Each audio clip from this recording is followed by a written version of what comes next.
ناوم عماد أحمد لا نوتهشت هو دكانم هي كاردكم بخوم درسي بيمانجاي ملبندي مع مستعانم محد معلمين مركزي لأنه توهشت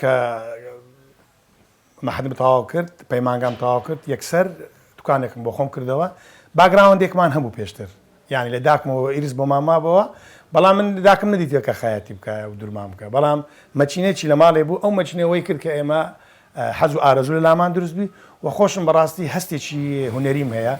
لرسم زور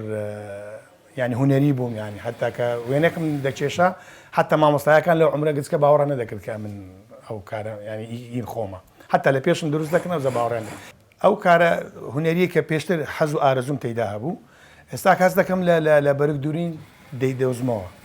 حتى يعني استاك كادي او كارانا دكم استاخولياي ديزاينم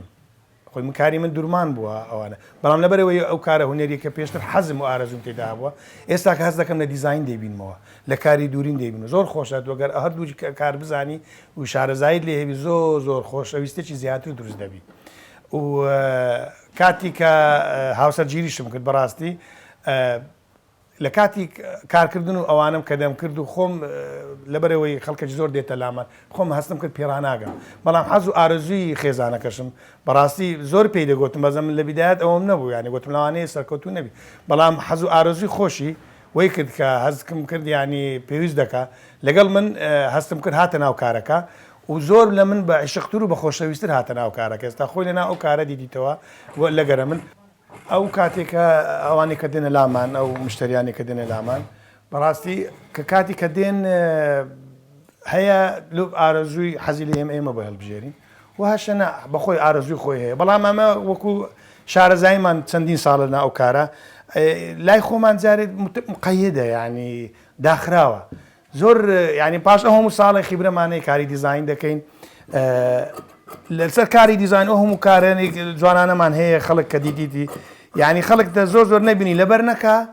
ارزوناك كلوي بك بابا مش على زي ماني يعني نظم جاري او دروس نبو بلام هاشا ديتن كاغيمات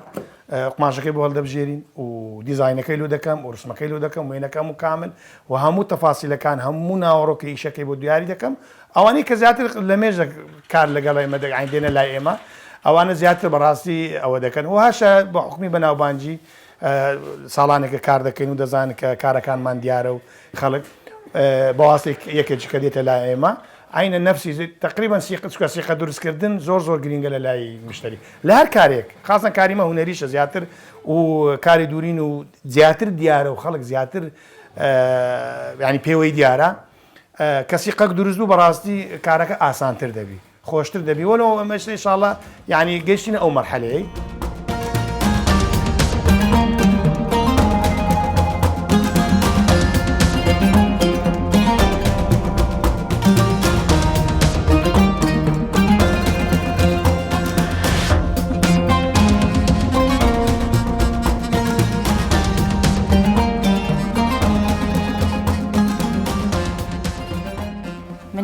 نازا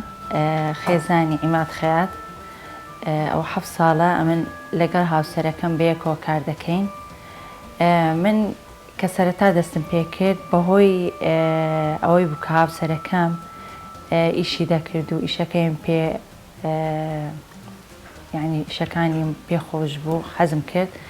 يارمتي بدمو بيكو كاربكين استاكج اما لدوكان او حف صالة بيكو كار دكين بيكوا إيشا كان بري دكينو زور بسركوتوانا إيشا كان دكين ئافرەتی ئێستاکە ئەم بەخۆم ئافرەتم دەزانم چەند هەستیارن لە بەرگەکان جلوبەرێک یعنی تاڕاددەچی چەند جوان بی چەند لە یعنی لە جسمی بە جوانی دابنیشیتن ئەوەندە یعنی پێی خۆشە کە ئێمە جاری وا هەیە دەچینە بۆنەکان یان ئیسەری ساڵە یان نەورۆزە یان دەبینی لە ئاهەنگێکە مشتریمان هەیە یان دەوروبەرمان کە ئەو جلانەی ئەمە لە بۆمان دووریە کە دەیبینم لەبەری زۆر یعنی شتێکی دڵخۆشکەرە یعنی کە دەبینم ئەوە درمانی ئێمەیە یانیش ئەوە درمانی خەیاتێکەیە یعنی زۆر دەبینم جیاوازی هەیە ئەو کاتە ئەم زۆر دڵخۆشم یعنی زیاتر هەست بە خۆشی دەکەم هەست بۆی دەکەم کە زیاتر لەوە ئیشەکەم دڵسۆزتر و زیاتر هەوڵ دەدەم.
من دەرچووی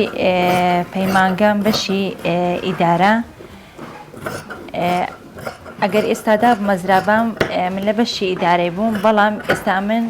ئەلێرکوانە لەگەڵ هاوسەرەکەم ئیدارەی ژیانی خۆم دەکەم.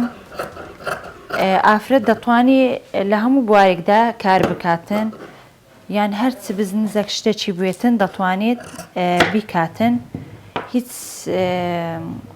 ڕێگرێک نییە، دەتوانی شان بە شانی پیا و بەیەکەوە کار بکەن.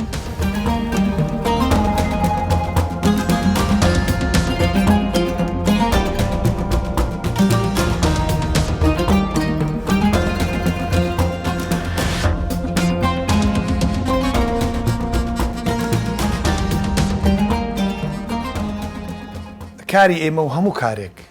زەحمەتی تێدا، هەموو کارێک زەحمەتی تێدا، هەموو کارێک. بەڵام ئەو کارێمە ڕاستی ئەویش زەحمەتە. بەڵام ئەگەر خولیا و